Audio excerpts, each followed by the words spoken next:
Like flushing of submain and mainline, we must flush the lateral time to time because that lateral gets accumulated with the dust particles and impurities of the in the water that may enter in the drippers. To avoid that, we must maintain the lateral by flushing weekly and time to time. Emitting pipe flow velocity should be at least 0.5 meter per second. This is the precaution that we have to take. While doing the lateral flushing, we must sure that the lateral should get clean water after the flushing of this lateral. And end of the day, we must have that clean water through the laterals so that the dripper should perform properly. And just by using this end cap, we can just do the lateral flushing, and we can check the pressure of the lateral end by putting the pressure gauge to the end of the lateral. Now we'll see the acid treatment process. Before going for the acid treatment process, we should understand the acid which we are using in the field for cleaning the drippers is very dangerous. So to avoid that any damages to our body part, we should take some precautions as it burns, it itches to the eyes, and it gives some damages to our body. So to avoid that, we must use the goggles, gloves, and precautionary accessories. Very important.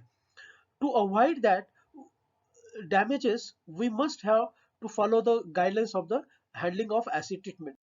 Before going for the acid treatment, we must understand that some regular field required field data is very important, like the flow of the system, then the pH of the irrigation water, and then the desired pH of the irrigation water. Before going for the acid treatment, we must have that pH paper, beaker, and other safety tools. As I already told you, that which are the acid treatments we should refer for this acid treatment, like hydrochloric acid 33%, phosphoric acid 85%, nitric acid 60%, and sulfuric acid 65%. All these acids which we can recommend for the rate of 0.6% concentration. If it is there, then we can go for the acid treatment. And here some calculation part while doing the acid treatment. Before going for any acid treatment, we must know the flow of the shift, means flow of that plot. To calculate the flow of the plot, there is one method, and that method is shown here. We will go with step by step so that we'll get the idea about that, how to calculate the flow of the system. First of all, we should know the area of the plot, and the total spacing of the dripper line, and then total drippers spacing, and the discharge of the plot, and the length of the dripper line, and number of drippers, and flow of the shift. By this way, we can calculate the flow of the system. Let us assume that flow of the system is 11,240 liter per hour. By second method, we can calculate the same flow of the shift by using the length of one dripper line and number of dripper lines, dripper spacing and discharge, length of the dripper line and number of drippers, and shift flow. By this formula also we can calculate the same flow will come, that is 11,250 liter per hour. Now the important second step is that, let us assume that the flow of the plot is 11,250 liter. We have this flow for 1 hour, so we have to understand that acid treatment must be due in 15 minutes only, so we have to divide it by 4 so that it will come for the 15 minutes only. So 2812 liter per 15 minutes will be the flow of that plot. Next step, we have to take 1 liter water, and we have to add some drops of the acid, and we have to measure how much water pH, means will arrive, how much quantity of acid will require to bring that water pH up to 2 pH. So the quantity of acid would be around 4 ml in that 1 liter water, means 4 ml for 1 liter water will give you the 2 pH of that water. So calculating that quantity of total acid required for that 2812 liter would be around 11.25 liter. 11.25 liter acid is required for that plot. So now the next week, which quantity, which venturi we are using, we should know that if suppose The venturi which we are using for 15 minutes, if the suction capacity of that venturi is 118 liter per hour, means for 15 minutes the capacity would be 45 liter.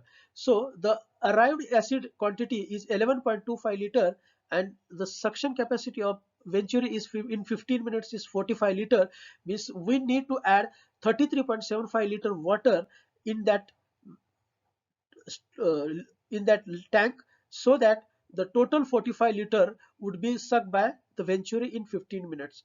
And if we do it for 15 minutes, then after that flush all the main line and sub main line, and then check the drippers marked before the acid treatment are clean or not. And if the drippers are not clean, again repeat the procedure, so that the system will get clear by doing the second acid treatment. Now, in the chlorine treatment, it's very simple. The chlorine is a strong oxidant. It's very useful for cleaning removing the organic slime, or furious slime, or sulfurous slime. Which we can say that uh, the algae removal can be done by the chlorine treatment. To oxidize elements such as iron, sulfur, and manganese, this chlorine is used. To clean the organic sedimentation and bacterial slime from irrigation system, this chlorine can be used. To improve filtration efficiency, especially for the gravel filter or sand filter, the chlorine treatment is must. So chlorine is effective only for the organic matter only. So commonly available forms usually include is gaseous chlorine, and solid chlorine, and liquid chlorine. The application methods for the chlorine treatment is that concentration to be injected should be less than 30 ppm. By we can say that continuous injection or selective injection, we can do the chlorination. And injection rate depends upon the water quality, the bacteria which added in the water, and organic matter present in the water. Injection rate is depend, especially if you see the residual concentration should be 0.5 to 1 mm for the continuous injection, and here for the selective injection residual concentration should be 2 to 3 ppm. What do you mean by the residual chlorine? Is that residual chlorine is nothing but equal to the injected chlorine minus chlorine demand in the system. Now, the calculation of quantity of chlorine solution is as follows.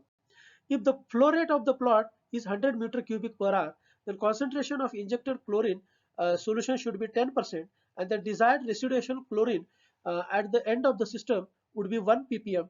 Then chlorine demand in the system is 4 ppm, means the concentration required at the injection point would be 5 ppm, 1 plus 4. How to calculate flow per hour injected chlorine solution is like this. The formula for calculating the chlorine solution injection is like the flow rate of injected chlorine equal to the required chlorine concentration multiplied by flow rate of treated system divided by concentration of injection chlorine multiplied by 10.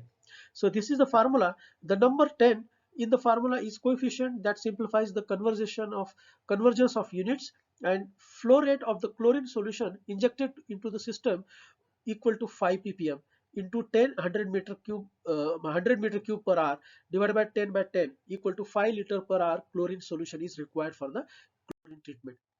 And now chlorine treatment procedure is intermediate treatment is very important. The flush the system fully before chlorination, inject chlorine until it reaches to the last dripper, shut down the system for 2 to 24 hours. Managers generally choose it to let it overnight, but it's okay that flush the system again after chlorination, and then consider carrying out the system performance test following chlorination to determine if the procedure has improved performance. Summary of the maintenance of drip irrigation system. As I told you that acid treatment and chlorine treatment is very important.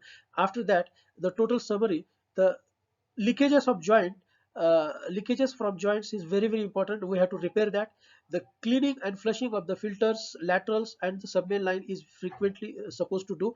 The running the system as per the operating pressure, desired operating pressure, and then acid treatment against the salt deposits, and the chlorine treatment against the algae is required for this system. What does it mean by that?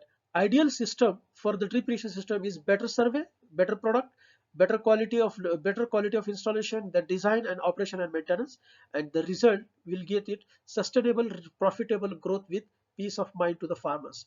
So if you see, if we have the proper system maintenance, then system will give you the return. It's in a very good way, and this is what I can say. So thank you very much for the time. I thanks ICID for giving this opportunity. Thank you very much.